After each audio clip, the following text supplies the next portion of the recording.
The crazy thing about Nokia stock is you have not subscribed to my YouTube channel yet. So I do ask kindly, please do consider subscribing because I'm going to be talking a lot about stocks in the upcoming week and giving you guys the up-to-date information and my predictions. So let's talk about Nokia stock. Will it hit a crazy price point of, I don't know, $10, $20, $30, $50, $100?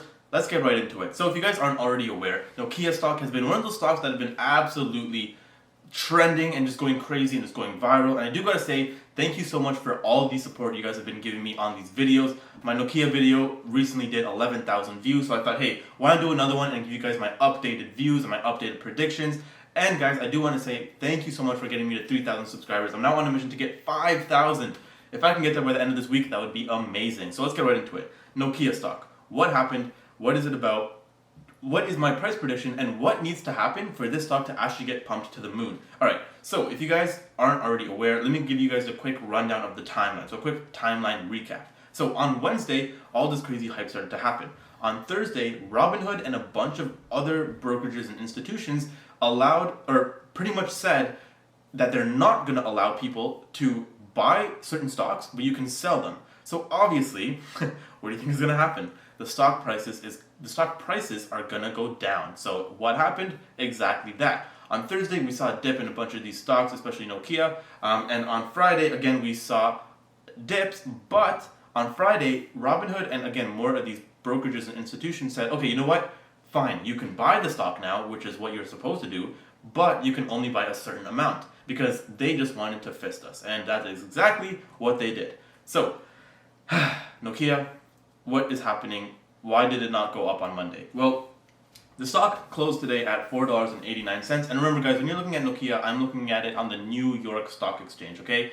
So it did close at $4.89, and after hours, it is at $4.79. So nothing crazy. Remember, this is a pretty cheap stock. This is pretty affordable. But out of all the Wallstreet bet stocks, I would say Nokia is actually one of the ones that could actually have long-term potential. You know, a lot of these stocks like AMC, GameStop, what else was there? Naked stock. Like, okay, these are cool stocks. They're, you know, whatever. People made a lot of money in them, and they still potentially can. If you guys want to see my opinions on those stocks, videos already out on those. But with those stocks, I'll be honest, guys, I don't really see long-term value. I don't really think anyone does.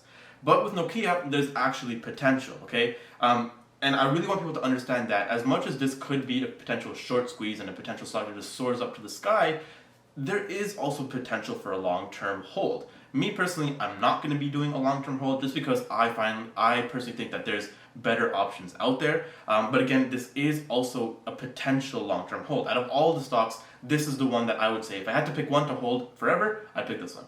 So I also want to clearly state that the two things that need to happen before Nokia does take off are not really based off of anyone's control other than the markets and other than the people who actually control the markets, okay? So that pretty much has you thinking like, oh, wait, Radies, what are you talking about? What two things need to happen? So here's thing number one. The first thing that needs to happen is everyone who recently sold their Nokia stocks or transferred their accounts from Robinhood to other accounts need to get their other accounts funded and ready to buy again.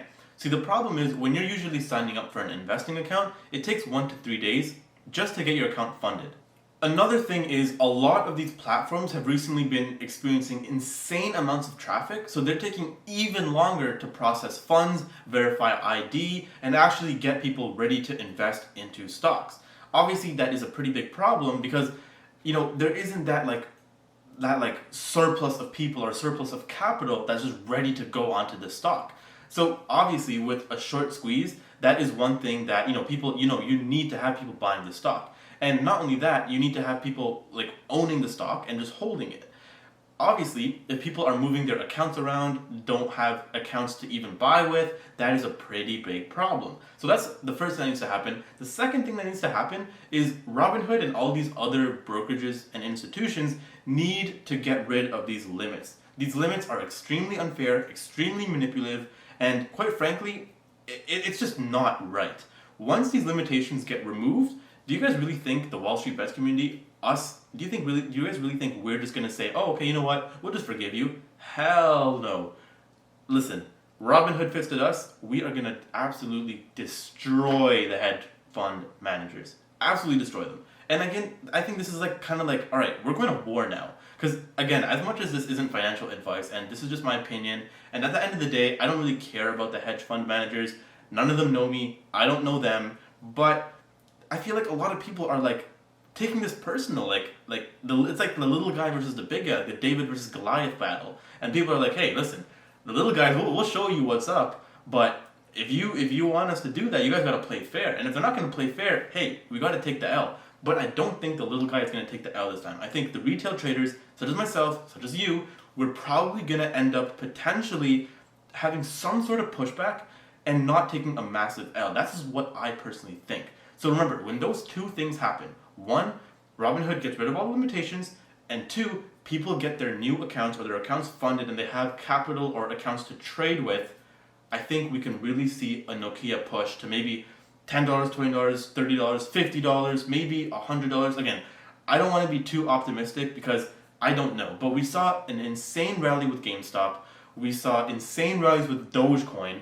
I think we can potentially see an insane rally with Nokia. Again, this is just my opinion. It's not investment advice. Other than that, I do want to say, guys, if you did enjoy this video and you do want to see more, make sure you're subscribing. I'm trying to get to 5K subs, and if you do want to join my free Discord, there's a link down below. Other than that, I just want to say, if you did enjoy this video, make sure you leave a like, hit that subscribe button, hit that notification bell, and until next time, remember, stay seeking success.